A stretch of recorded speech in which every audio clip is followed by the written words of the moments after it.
I often get asked how we come up with this session ideas for this festival. And in truth, the system is very unorganized and rather random.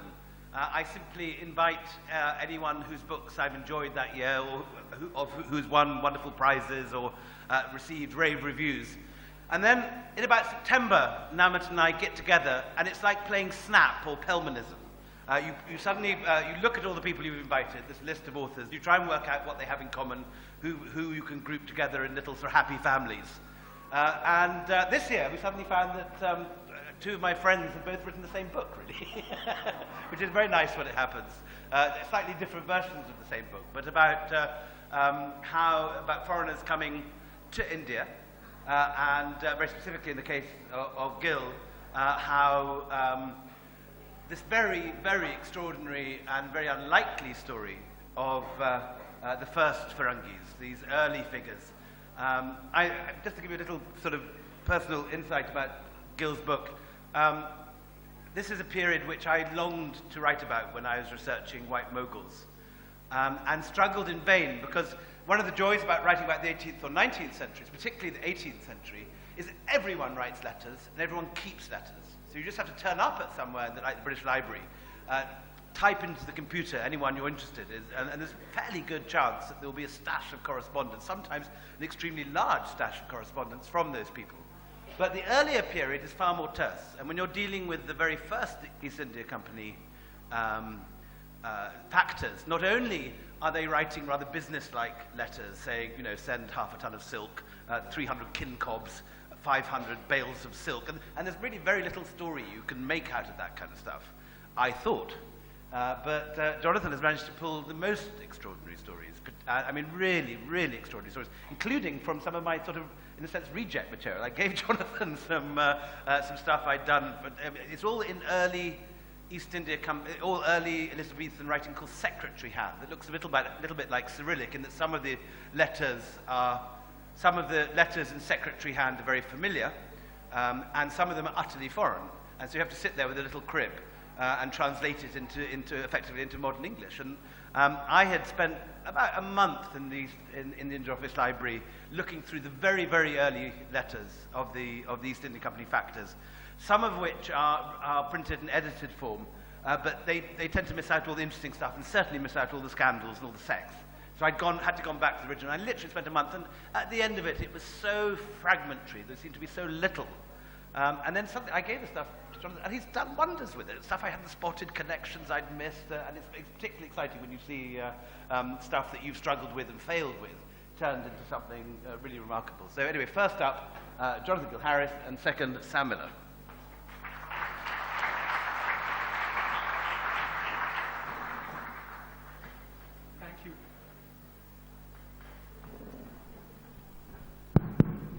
You can hear me okay.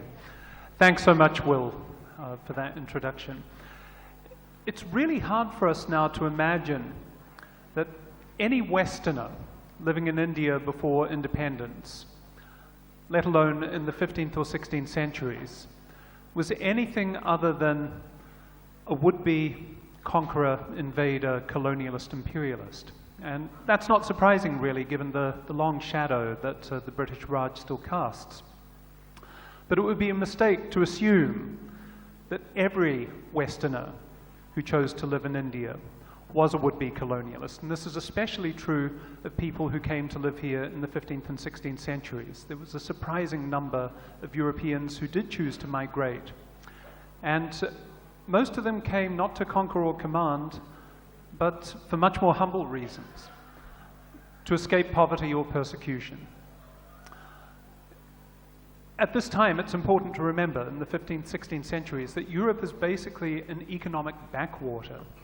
The global economic powers are the Ottoman Empire, Safavid Persia, and Mughal Hindustan. And it was partly the glamour of the power of the East that led people from fairly humble backgrounds to come to India, sometimes in search of a better life. Some of these migrants were economic refugees, some were criminals, some were religious dissidents, some we could even call sexual dissidents. And many others had no choice in the matter of their migration because they came as indentured servants or slaves. And so this is one of the stories that has not been told sufficiently. There were a large number of white slaves who found their way to India at this time. What these people shared is that, well, at least nearly all of them, apart from coming from fairly humble backgrounds, is that they served Indian masters. And in the process, somehow they changed. They sort of became Indian. Not only did they eat Indian food, not only did they wear Indian clothes, but they also sometimes converted to Indian religions. They fought in Indian armies. They performed Indian rituals. They fell in love with Indians, had Indian children. And in the process, they became, to lesser and greater extents, Indian. Now, what on earth does it mean to become Indian at this time when there isn't even an India other than some kind of fantastic construction of people in the West? To become Indian is not to become any singular thing. What one became, to a large extent, depended on where one became. It depended on one's environmental as much as cultural and economic context. So to become Indian in the coconut-rich hinterland of the Konkan coast, for example, was a very different proposition than becoming Indian in the typhoon-drenched, mosquito-infested, tiger-infested Sundarbans, or the arid hills of the Deccan highlands.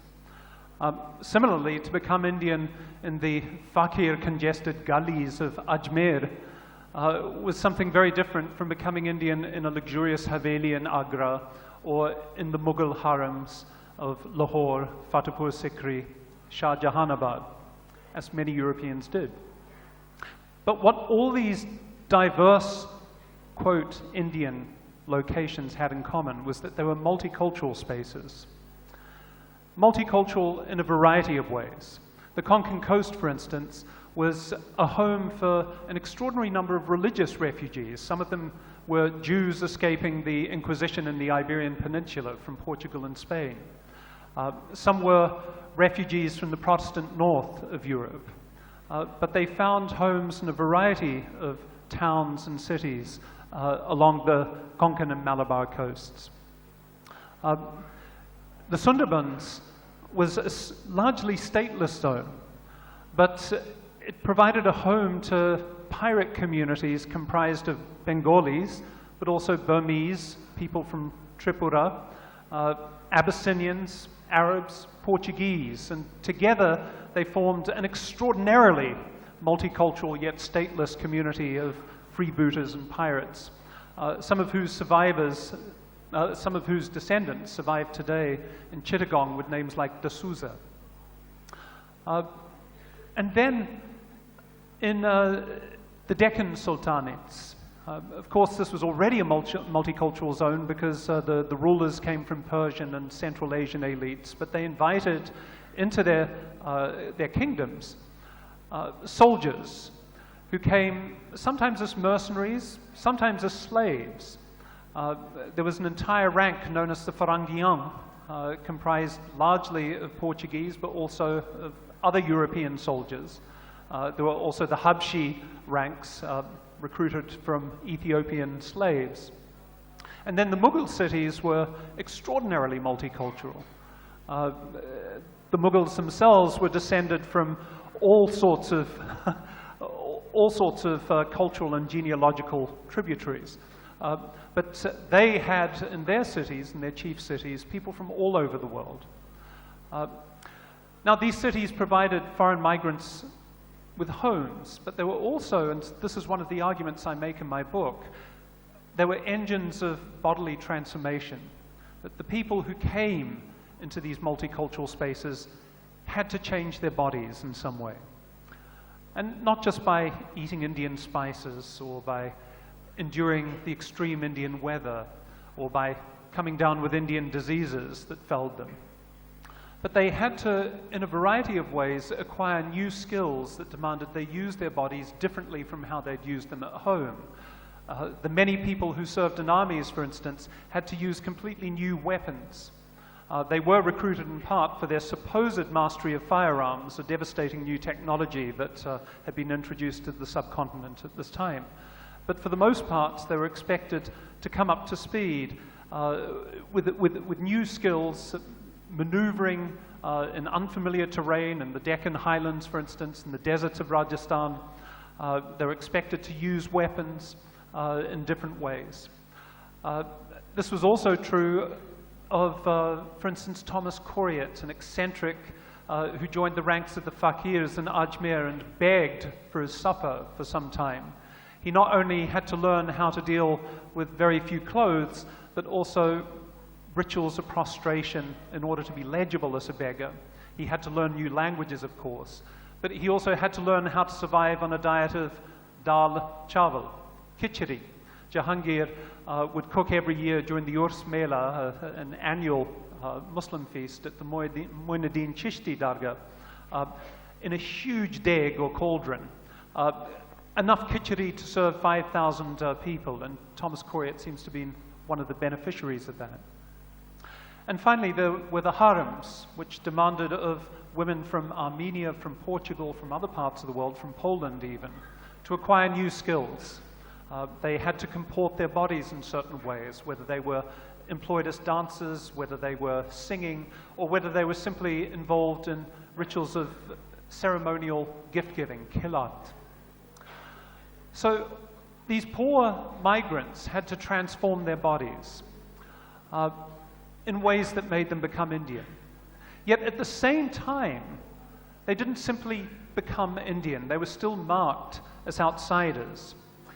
And this ambivalent liminal status they occupied as simultaneously Indian and foreign is, I think, best expressed in the word Firangi. It's a word that makes a lot of people break out into cold sweats of indignation. I've had some people tell me off for using the word Firangi because they think it's an absolutely dismissive and abusive term. That's actually one of the reasons why I like it. But the fact is, Firangi is very different from other words that we find in Hindi. My Hindi teacher in Washington, D.C., who was a little bit of a Hindutva nut, when she heard me say, "Main Firangi hoon," she said, "Ye shabd kya hai? Ye shabd Hindi nahi hai. Sahi shabd pardesi hai." But I adamantly insisted on continuing to use the word Firangi for myself, because what I like about the word is that its etymological history is not unlike what it describes.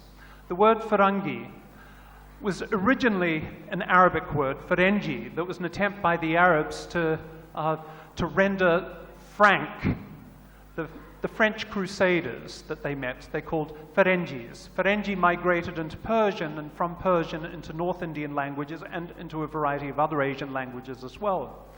But Firangi, like what it describes, is a foreign migrant that has become Indian, yet continues to be marked as foreign. Now, the Firangis, who I write about in this book, often had to deal with a lot of difficulty because of this liminal status. Yet somehow this status goaded them to creative thought experiments of an extraordinary order. Let me just give you a quick short list of what some of these were.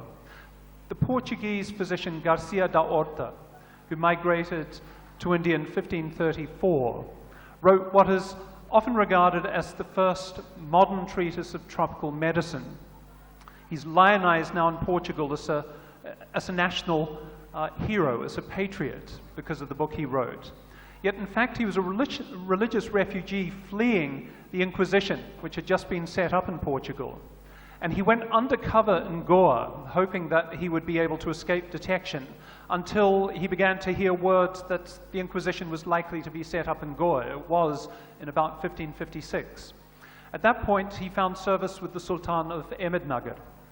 And he had an advantage in the court of the Sultan, because Garcia da Horta, like a lot of other Marrano Jews who had lived undercover, leading lives as Christians in Spain and Portugal, was fluent in Arabic, which also happened to be the language of the Ahmednagar court. Garcia de Orta learned a great deal while he was in Ahmednagar from local hakims, and he uses what he learned in dialogue with traditional European medicine to produce a treatise that is recognizably Firangi. It involves elements that are simultaneously foreign and absolutely homegrown. Another example is a man named Patri Guru, who lived in an area right at the intersection of Karnataka, Maharashtra, Goa, from 1579 to 1619. Patri Guru started off life as Thomas Stevens in Wiltshire, England. He was a Catholic dissident, and he fled at a time when the English Protestants were engaged in all sorts of witch hunts of committed Catholics, of which Stevens was one. Stevens came to India, he worked, he fell in with the local Catholics, but something strange happened to him. He became a student of Marathi, and he became so fluent in Marathi, and not just fluent, he became a lover of Marathi, that he wrote a Purana that is 11,000 stanzas long, in the style of Jnaneswara and Eknath, who was something of a hero for him. Eknath, the poet and radical critic of caste. So as Patri Guru, he wrote a Purana about the life of Christ, who had mysteriously become a Swami, who was also in some way related to the Kalpataru. The Kalpataru being the tree that grants all wishes that Indra takes to him to paradise. So you can see this was a Christianity that had become Indianized. But more than anything, his Krista Purana is evangelical about only one thing. Not about Christ, but about the miraculous transformative power of Nariyal Pani. Because when Thomas Stevens, Patri Guru, came to India, he fell prey to that affliction, and I can speak from experience that so many Firangis fall prey to. He got dysentery and he got terribly dehydrated. It was the Nariyal that saved him. And that's what he bore witness to, if not over 11,000 stanzas, then at least repeatedly in his Purana. So these are just two examples of Firangis who were able to do something that couldn't have been done anywhere other than in India, but couldn't have been done by anyone other than a migrant. And their stories remind us that India has always been a multicultural space. They remind us also that there is nothing more Indian than the presence of Westerners in India. And we might remember here that 2,500 years ago, the Emperor Ashoka, who supposedly unified the subcontinent, or at least the northern part of it, was himself the step-grandson of a Greek woman. And when he had his edicts inscribed on pillars, he had them inscribed not only in Prakrit, a native language, but also in Aramaic and in Greek. Firangis have always been Indian. India has always been Firangi. And I just want to finish up this section by reading you a passage from my book. My book has 14 case studies of Firangis, but they're interspersed with little interludes. You could call them Montaignian essays about my own experience as a migrant in India. There are interludes on arriving, on running in India, on reclothing myself, renaming, swerving, and also an interlude that I'm going to read called On Being Interrupted. What was that? In India, I'm always interrupted. For someone brought up in an Anglo-Saxon culture like New Zealand that respects the right of certain people to finish expressing a thought without interruption, the rhythms of Indian conversation can seem non-dialogic and even downright rude. Exchanges between Indian friends often involve finishing others' sentences, cutting them off, or abruptly changing the topic at hand for no explanation whatsoever. If Anglo-Saxon decorum imagines conversation as a polite game of gentlemen's lawn tennis, with two people taking turns to lob a theme to and fro, your shot, partner. Indian conversation feels more like a rough and tumble game of hockey with many clubs swinging, or perhaps more accurately, a game of hockey with many balls being simultaneously whacked. I'll never forget a conversation I was part of while traveling many years ago. My partner, her parents, and her aunt were driving with me through Coimbatore. I've been trying to talk about something or other, but I was interrupted simultaneously by everyone in the car. My partner spoke about the itinerary for the day, her father muttered about the dining options, her mother absent-mindedly read out street signs, and her aunt updated us on the local family gossip. Very important. All through this, our driver tunelessly sang Tamil film songs along with the car radio. Everyone was interrupting everyone else. I felt distressed, frustrated, and passed over. Yet slowly, it dawned on me that what I was listening to were not 5 simultaneous monologues. Somehow the conversation flowed organically with each of the passengers, except for fussy me, cheerfully submitting both to the certainty of interruption and to the necessity of listening to several channels at once. After all, in a country with a population of 1.2 billion, where it's hard to escape being in a crowd, interruption on multiple frequencies is only inevitable. If there's one skill I've had to pick up while living in India, it's the art of handling interruption.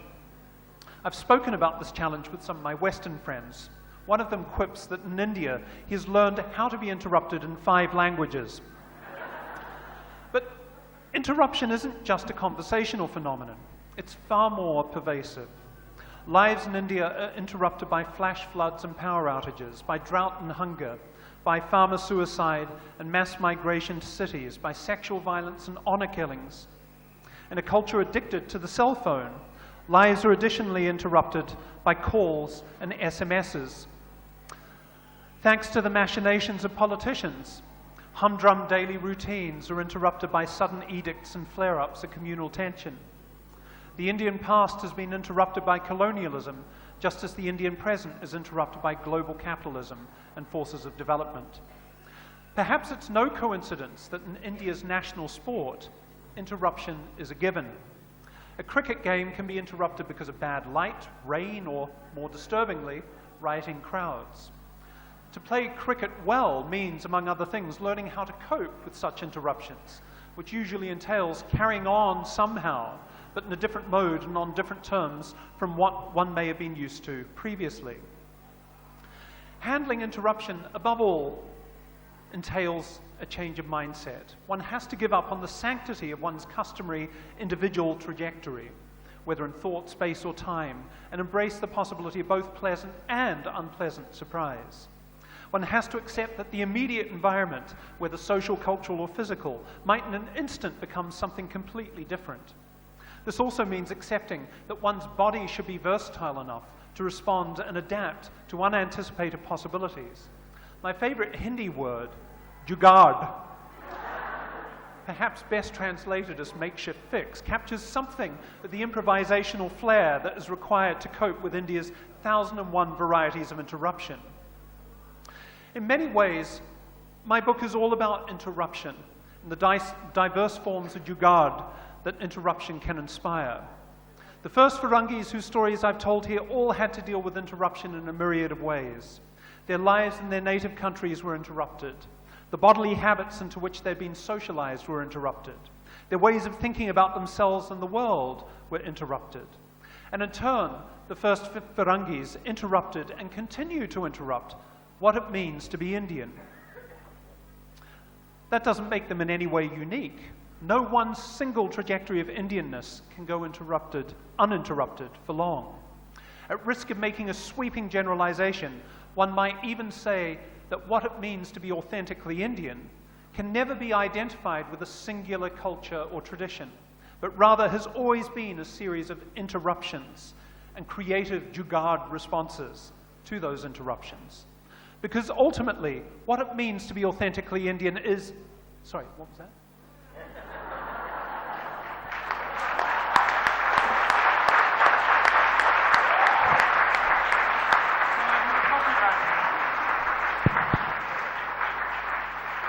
Next up, we have Sam Miller, whose previous books on Delhi were so very popular. This book has an amazingly similar structure to Jonathan's book. It is the only two books I know where you have historical narrative passages moving forward, interrupted by the stories of your separate marriages and adventures in India. It is a remarkably similar book, but was done at the same time. Great ideas travel together. So Sam, over to you. Can you hear me at the back? Yeah. No, I mean, it's uncanny. This is my copy, by the way, which I haven't finished, but I've been reading and have been amazed by the similarity of structure and tone, but not, you'll be glad to hear, if you want to buy both books, of content. They're actually very different in what they contain. I think there's a moving spirit that is remarkably similar. My book really looks at a much broader sweep. 2,500 years of foreigners of all kinds, not just the Firangis coming to India, and those who never came to India, but that never stopped them having opinions on the subject. There are quite a few people who pretended to come here or never actually even pretended to come here, but still have very strong views on the subject of India. I'm going to read one or two little bits from it, just to give you an idea of the book. If I can untangle my glasses from my bag. There we go. It's a book that begins with the earliest Greeks. It's a book that begins with the earliest Greeks and goes through everything from the period that Gill covers in his book up to the Beatles and beyond. I'm just going to read a bit from the very beginning, just that I think will give you an idea of how I've approached the subject. I explain how I first came to be in India. I first came in 1987, and reflect something of what modern foreigners in India think about this place. And I'll return to this in a bit of reading coming up.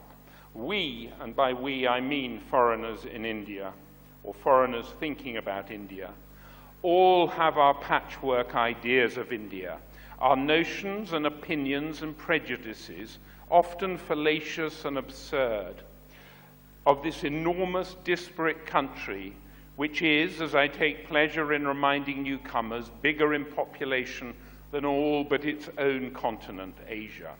It is a place onto which foreigners have projected their own exotic fantasies and fears, their explanatory and simplifying schemata, and they never seem to quite make up their minds as they swing from one extreme to the other, whether this country is actually a land of great wealth or of appalling poverty, of spiritual renunciation or of unabashed materialism, of fasting or of gluttony, of erotic sophistication or of sexual puritanism, of corruption or of moral superiority. They probably fail to admit that it might be all of these things, and even more so, everything in between. There is nothing new to this. The earliest surviving descriptions of India by foreigners, all Greeks, from more than 2,000 years ago, were of a fantasy land at the edge of the known world, a land of mystery and miracles and some distinctly unusual behavior. There were tales of killer ants that dig for gold, of humans with giant earlobes that could be used as sleeping bags. A land where it would be quite unthinkable not to eat one's recently deceased parents, and where fountains spouted molten gold.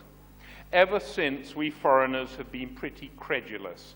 The Indian rope trick, where a magician throws a rope into the air, which is climbed by a small boy who then disappears, was the invention of an American journalist who actually admitted that he made it all up. That has not stopped visitors to India from claiming that they have seen it actually happen. When my wife first traveled abroad, she would regularly get asked if she went to school on an elephant and whether India had any cars. And one acquaintance of mine seemed aggrieved that she had traveled the full length of the country and never seen anyone sleeping on a bed of nails. The world does now at least know more about India than it did in the past. Images of a large white tomb, popularly known as the Taj Mahal, adorn tea bag boxes and restaurant menus all over the world. Bollywood song and dance routines have become internationally chic. India is purported to be a land of computer whiz kids, and it has come to control the formerly very British sport of cricket. Poverty, of course, has given it another kind of fame, complete with a deceased celebrity in the form of the saint designate Mother Teresa, a fame richly embellished by an Oscar-winning movie like Slumdog Millionaire. India is no longer on the periphery. I want to go ahead just to a bit that discusses Agra, both Agra in the present and in the past, in particular in relation to the Taj Mahal. So it really relates to a period which I think is almost just at the end of where your book comes. Though I do think I'm rather lowering the tone here. Agra is a shithole, Tim, a student from London, informed me, wrinkling his nose. I was conducting an informal ethnographic survey among independent foreign travelers visiting the former Mughal capital, now most closely associated with the building known as the Taj Mahal. His girlfriend, Louise, explained. First, he stepped in cow poo. Then he bought some fake jewels. And then someone gave him a photocopied 100 rupee note. She smirked. That was the funniest. Who else in the world except my Tim would be fooled by a photocopied banknote? And it wasn't even a colour photocopy. He gave me a sheepish look as she cuffed him lovingly over the head. He had something more to tell me. But the Taj, it was wizard. Louise swooned theatrically. It was quite wonderful, she added. Like Tim, I think Agra is a bit of a shithole. It is, of course, the city which every foreigner has to visit, usually within days of arriving in India. And its popularity among foreigners means that it has attracted more touts and rip-off merchants than any other Indian city. And I've never been hassled and prodded as I have been in Agra. It is a continuing sadness for me that many foreigners judge India by this often dirty and uncouth city. And yet, it does contain several quite wonderful buildings and gardens, and not just that monument to hyperbole, the Taj Mahal, Tagore's teardrop on the cheek of time. There's little new to the hype that surrounds the Taj Mahal, though Agra seems only to have been hated in recent times. Edward Lear, the English illustrator and poet, best known for writing nonsense, said after a trip to Agra in 1874 that the world could be divided into two groups of people, them as has seen the Taj Mahal and them as hasn't. The Taj was firmly on the tourist trail by then, and when, a year after Lear, the future Edward VII popped by, he pointed out, rather wisely I think, that it was commonplace for every writer to set out with the admission that the Taj Mahal is indescribable, and then proceed to give some idea of it. His view would be corroborated more than a century later by that former advertising executive Salman Rushdie, when he said that the Taj is, beyond the power of words to say it, a lovely thing, perhaps the loveliest of things. The British writer and admirer of Hindu philosophy, Aldous Huxley, once wrote that the Taj was a product of a poverty of the imagination, and was smacked down for trying to be original. In another book, I described the Taj Mahal as a flashy, jewel-encrusted latecomer, and some of my dearest ones objected in tones that might normally be reserved for an unrepentant cannibal or for a desecrator of the tomb of Princess Diana. I am largely unrepentant, but have learned the wisdom of keeping silent on the subject. I still believe, though, that Humayun's tomb in Delhi, to which I've compared the Taj, is a finer piece of architecture, though I do think that the... I'm interested. Though I do think that the instant when one sees the Taj through the main gateway was as breathtaking on my last visit, my 11th, as on my first. The most interesting historical point for me about the Taj is that it is surely the world's greatest architectural success story, and it was always intended to be. It was built to be acclaimed as a wonder of the world, and it still is almost universally. In the prescient words of Emperor Shah Jahan's court historian Qazwini, the Taj Mahal would be a masterpiece for ages to come and provide for the amazement of all humanity. It was built to be visited and to be admired. It was, according to the Viennese art historian Ebbe Koch, constructed with posterity in mind. We, the viewers, are part of its concept. The Taj Mahal has been admired since it was created, and although it was undoubtedly a memorial to the love of Shah Jahan for one of his wives, Mumtaz Mahal, it was also a demonstration of the power, wealth, and aesthetic values of the Mughal Empire. I then, in this chapter, go on to talk about some of these early visitors to the Taj, how they compared it to other buildings in a way of introducing it to the Western world. And it's this theme that recurs throughout the book of almost them going back and wanting to compare buildings to the Parthenon, or where was it? It was actually somewhere, it was the Val de Grace church in Paris was compared to the Taj Mahal. And it's just one of those themes that repeats itself in foreign descriptions of India, that they can't describe it in its own terms, but only through Western buildings or Western landscapes. I'm now going to jump to the end of the book, a final bit, which talks briefly about my own stereotypes, because though I say I shouldn't have any stereotypes, I believe in being honest as an author, or as honest as I can be. So I've afraid at the end of complaining about everyone else's stereotypes, I've forced some of my own on the poor reader. I found it hard not to develop, over the decades, some crassly unscientific stereotypes of foreign visitors to India.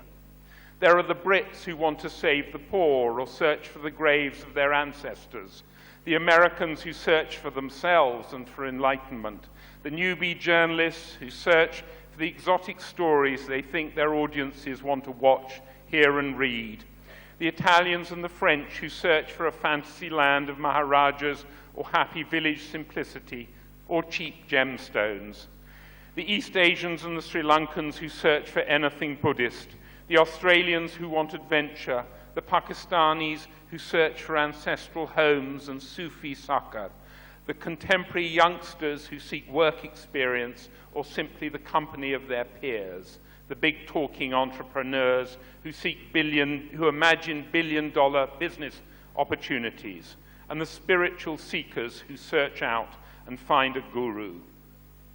I sometimes feel fortunate that I first came to India almost by accident, with few expectations or prejudices. It was little more than an early chapter or an intermission in a love story.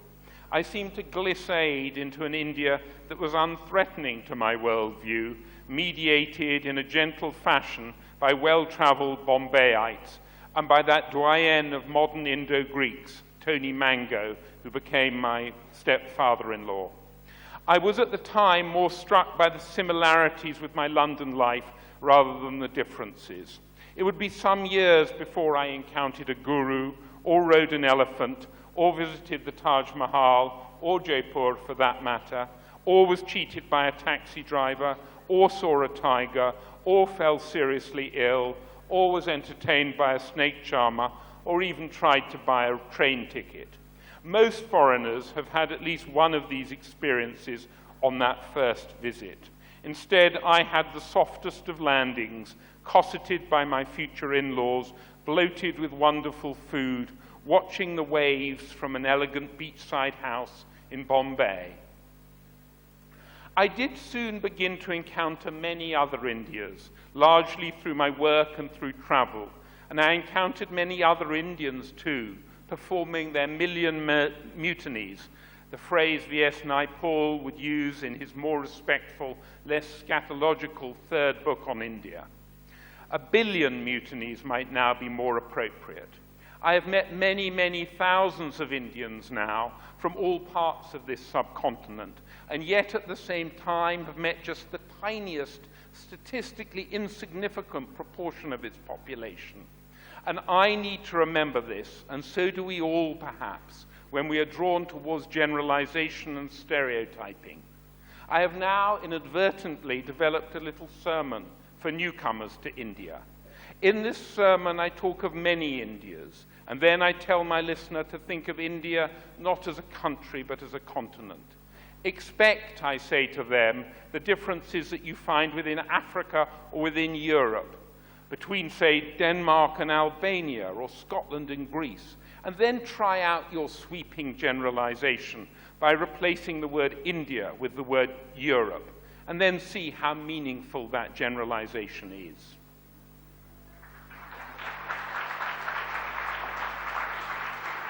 And India, I continue earnestly, has on its own a population that is larger than the other continents. China, I concede, has more people, but I ask rhetorically, is it as varied? And I continue in this vein until my listener finds some excuse to leave. Sometimes I've found myself exaggerating slightly. It's a world, some arguing that India is even more than a continent. It's a world of its own, planet India perhaps. The enormous scale of India is important. It seems both large enough and varied enough for most things imaginable on this earth to be possible in just one country. Whatever you're searching for, great food, spiritual learning, a good holiday, narcotic experiences, snowy mountains, adventure, a job, tropical jungle, love of any kind, or even the happy and not so happy poor. And it's because almost everything is possible that visitors continue to have such idiosyncratic fantasies and opinions and nightmares about India as a country, as if one tiny part stood for the whole. And this notion of scale and variety turned about helps me to understand why I love living here so much. For India makes the rest of the world feel tame and small and uniform and peripheral by comparison. India has everything that is old and everything that is modern and everything in between. It has quite enough to challenge and surprise me intellectually, aesthetically, and existentially for many lifetimes. I have never been bored in India. Can I have 2 more minutes?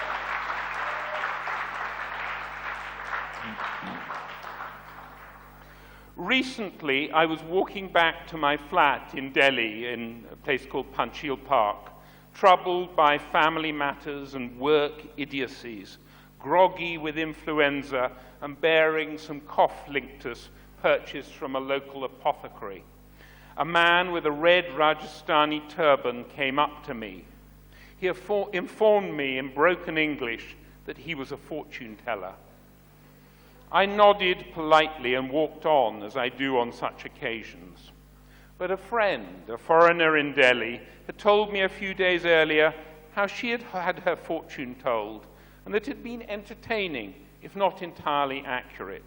She had ticked me off in her disarming way, for being sniffy about such tiny things.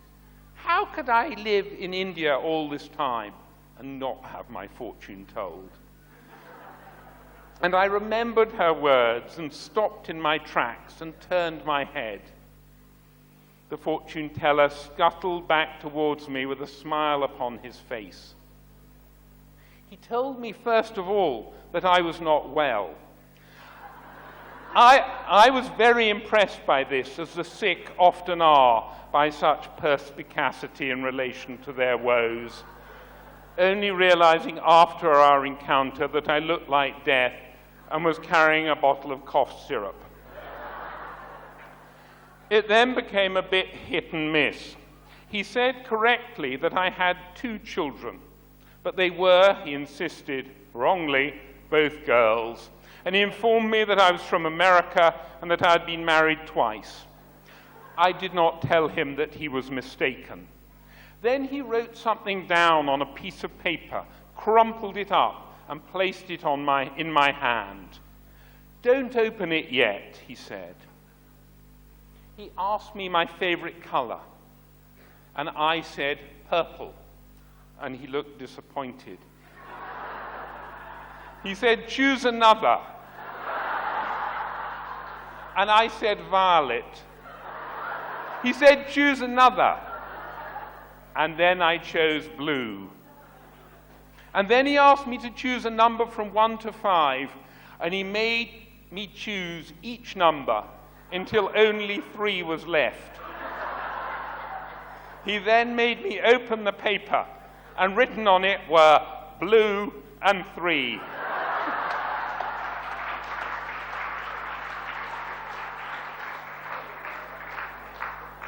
He pretended to look triumphant, but I think he was a bit fed up with me by then. He asked me for $300, and I gave him 100 rupees, about $2, which, however, seemed like quite a lot of money. He became theatrically angry, throwing my money on the ground and then picking it up again and trying to get me to take it back. I stood my ground, and then he said to me some words that have remained with me. "You will die in India," he said.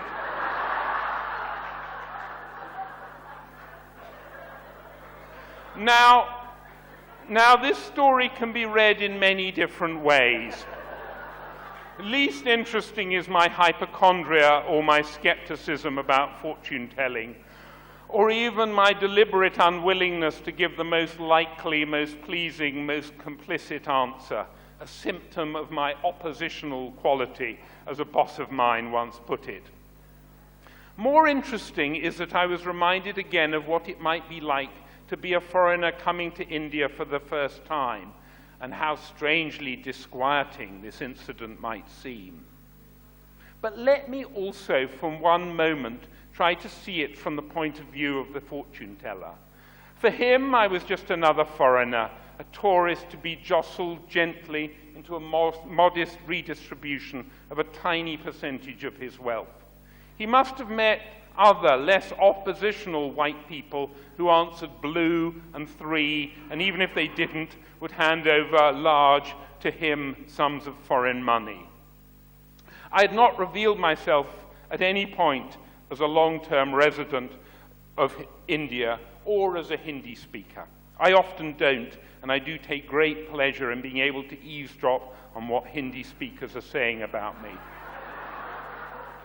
And so, his parting curse must be seen as less an act of verbal violence and more as a final attempt to get me to hand over more money, to put the fear of death into me, and to get me thinking, why not? Why burden my weary life with a curse? And thereby to get me digging into my pockets to find a little more money for a poor man.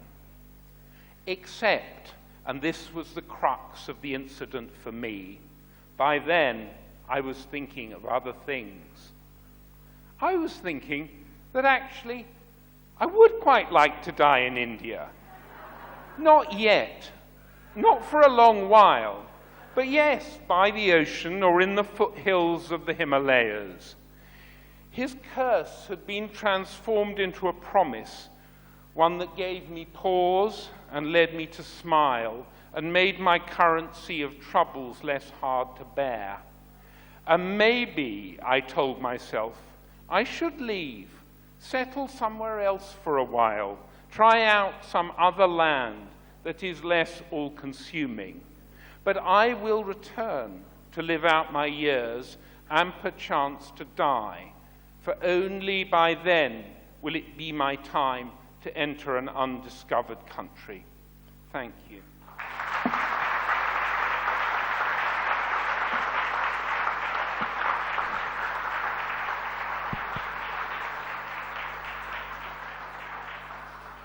We have a few minutes, I think. Jonathan, did any of your Firangis really become Indian, do you think, or did they always remain Firangi? Or were they forever cast in that, with the F word? Well, the great thing about the F word, as I tried to communicate before, is that it simultaneously means being Indian and not being Indian. And it's not just Firangis who occupy this liminal space. To a certain extent, all Indians do. To believe that one can ever be only purely one identity, I think, is to necessarily commit violence against the extent to which we are always the product of migrations, mixings, adaptations. One doesn't have to be Raj Kapoor singing about his Japanese shoes and his Indian heart to know that we are a mix. We're a quilt work of many ingredients. But nonetheless, I think it is worth differentiating between those migrants who became more and less Indian. And I think that there is a way in which in the 15th and 16th century, because there was a completely different calculus of power in which people came to be in India. As opposed to, say, the white Mughals that you write about, Will. No matter how much they may have changed their clothes, their languages, their foods, no matter how much they fell in love with Indians and had Indian children or part Indian children, they were received within machinery that gave them privileged positions. And this wasn't the case for the people that I look at in my book. They may have ended up having illustrious careers in India, but the world in which they lived was a very different one. And what I've tried to retrieve here is an India that we can still recognize in 2015, one that is multicultural, profoundly multilingual, and that in the stories of these Firangis' migrations to the subcontinent in the 15th and 16th centuries, we can recognize other possibilities for thinking about identity and what it means to be Indian. Stories that are a little bit different than some of the dominant stories circulating right now at this historical and political moment. Sam, do you think, Sam, do you think of yourself after all these years here as part Indian, or are you permanently the outsider here? I feel I don't quite belong to anywhere. I've realized after all these years, being both an insider and an outsider. It's something that suits, I think, 10% of the world's population. Those are people who, at home when they're not at home, there's a sense of almost boredom and numbness that relates to being back in a society that you grew up in, that you love in many ways. And I think what's extraordinary about India, and it relates to the whole conversation we're having, that even within India, someone traveling from the north to the south can describe similar feelings to the ones we're describing when we come from outside to India. And that, again, is because of its sheer size. Obviously, I identify incredibly closely with this country, and I've loved living here all of these years. And yet, I think for me to say I'm Indian, when most Indians would not think I'm Indian just seems foolish on my part. I wouldn't try and insist on it for a minute. I think we've got time for a couple of questions from the floor. This lady here. That was really nice. I have a sort of unusual question because it's mostly Indians going abroad. I'm over here. So it's mostly Indians going abroad and living there and trying to assimilate themselves. They're not typically called Firangis, but you know, they really, really think they belong there. We think they belong there. I can't say the same about you living here, that you, just by looking at you, that you belong here. But what I'm trying to say is when we turn the tables, Indians have this really desire to belong, you know, wherever they are. But when you come in, we probably don't give you the same kind of, you know, reciprocality. Would you agree to that? One. And two, is that the question, or? well, do you feel, Point, but it's, yeah. yeah, that's, you know, do you feel like you did not get reciprocated same way back? I guess you're from UK, you know, we're all over that country, you know. And secondly, historically, has there been a non-white Firangi? And why not a non-white Firangi? Shall I answer that second part? So Firangi, we usually identify now with white people. I see white people. I see Firangis. But in fact, Firangi was a much more capacious and elastic term in the 15th and 16th centuries. It tended to refer to people from Firangistan, which meant the Christian world. And from that point of view, Firangis could include Armenians, but also even Ethiopians. So you found black Firangis. Ethiopians were also called Habshis and Siddis, but Firangi is a term that is sometimes used to describe African migrants. There were several people who found service in the court of the Sultan of Gujarat from Africa who were known as Firangi Khan. And that's because at a certain point, each of them had had a Portuguese master. So the fact that they've been owned by a Christian Firangi somehow was more important for other people's perception of their identity than their skin color.